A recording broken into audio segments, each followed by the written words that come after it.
Hello, welcome to a live from our living room this afternoon, and obviously we're not in the living room, you're live with us in our kitchen, and we just thought it'd be a good wee idea to show you a wee recipe that I've known for a wee while. It's some of you might know it, but if some of you might not know it, it's a handy wee recipe for Play-Doh, especially if you get kids in the house at the moment, the lockdown, and even after lockdown's levelled out and we all get back to normal, yay! It'll be good for that as well. So basically your ingredients for Play-Doh that you'll need is, here we are, and we've prepared them out for you to look at them. A bowl, a wooden spoon, we've got some salt, we've got a mug, we're going to try 2 mugs of flour to 1 mug of water that you add to it. We've got food colouring, we've got blue, this one's green. If you've not got food colouring you can use poster paint, so if you've got a poster paint in it, or whatever kind of poster paints you've got in the house you can add that as well. Your vegetable oil, and we have got the key factor ingredient being the flour.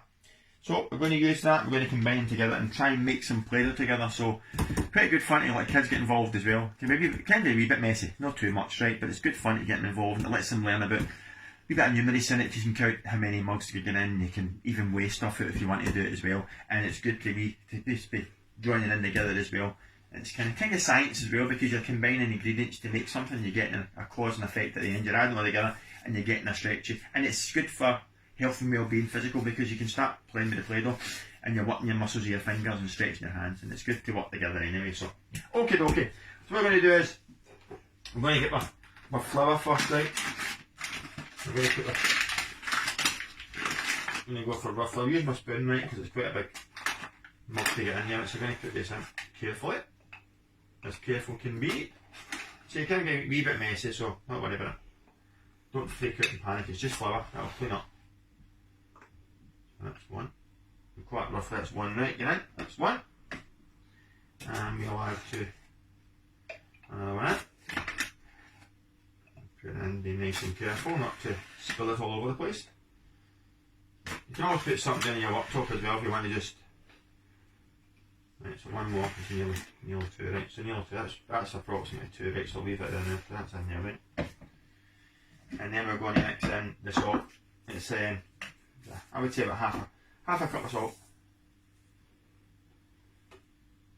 It's kind of a wee salt dough recipe as well.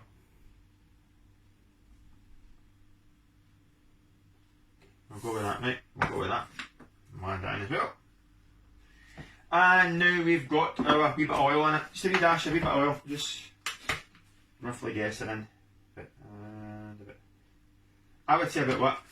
Oh, maybe 2 tablespoons of oil in it, 3 tablespoons of oil. Just add it, and you get. The more you do it, the more you get used to it, right? And then we'll get some. We'll add the water in a wee bit at a time, right?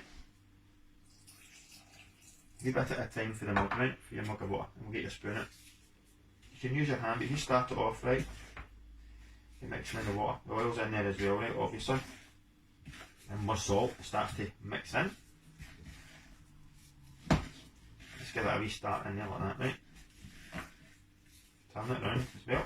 Then what you can do is get your food colour. You can add it at the end and put it in, but into a wee push a wee hole in your finger and add it in. But you can add it in at the start. We'll go with a wee bit of green food colour. Right, food colour is quite strong, so about that much of food colour, right? Or you can use poster paint if you've not got food colour, okay? Then add it in and start mixing in.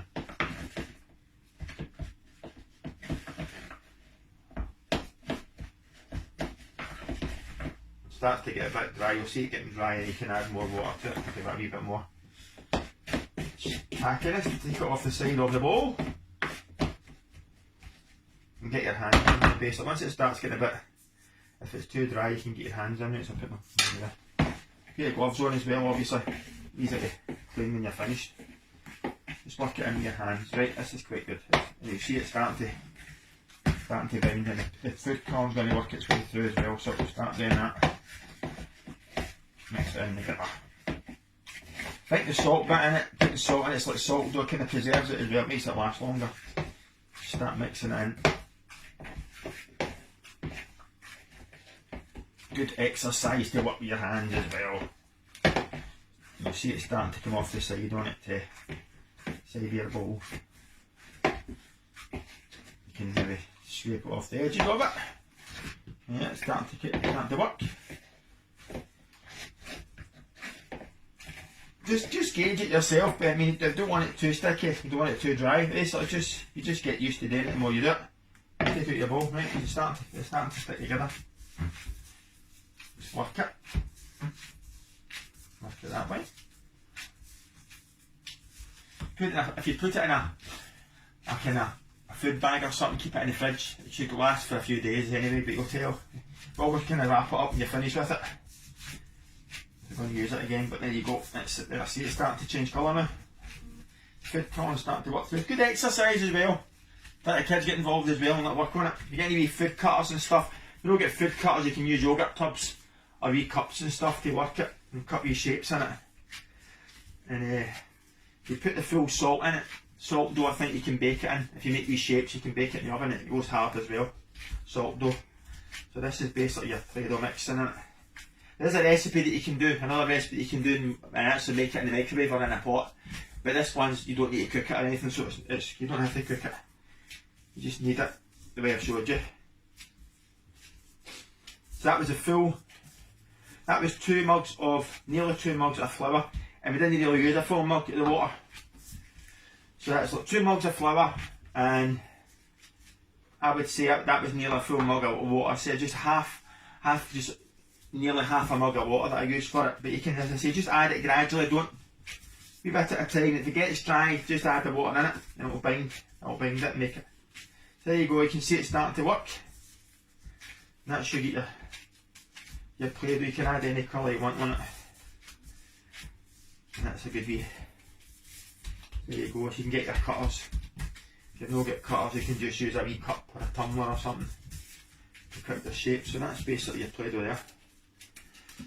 And that's it there. If Elsie comes in a wee close up, you can see the finished product. There you go, that's Play-Doh. And because it's food corn, that's why you put the gloves on, because food corn can, to get it off your hands when you're using it straight, but once it's in there, it's okay. And a wee bit, as I say, a wee bit of poster paint, you can add that as well too. You can even put a wee bit of glitter through it as well, if it's in glitter.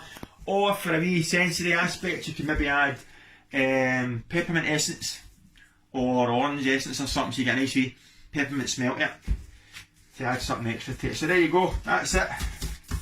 A wee recipe for homemade Play-Doh. So there you go and get making it. And maybe even put some wee films on, show me you doing it. Your batch that you get done. That's a good wee batch there. Enjoy, and we'll think of something else to show you maybe tomorrow or through the week. Okay, take care, stay safe, and we shall see you soon. I hope to see you on live from our living room, one of our wee quizzes as well. I'm going to get a wee freeze now. Play-Doh, bye.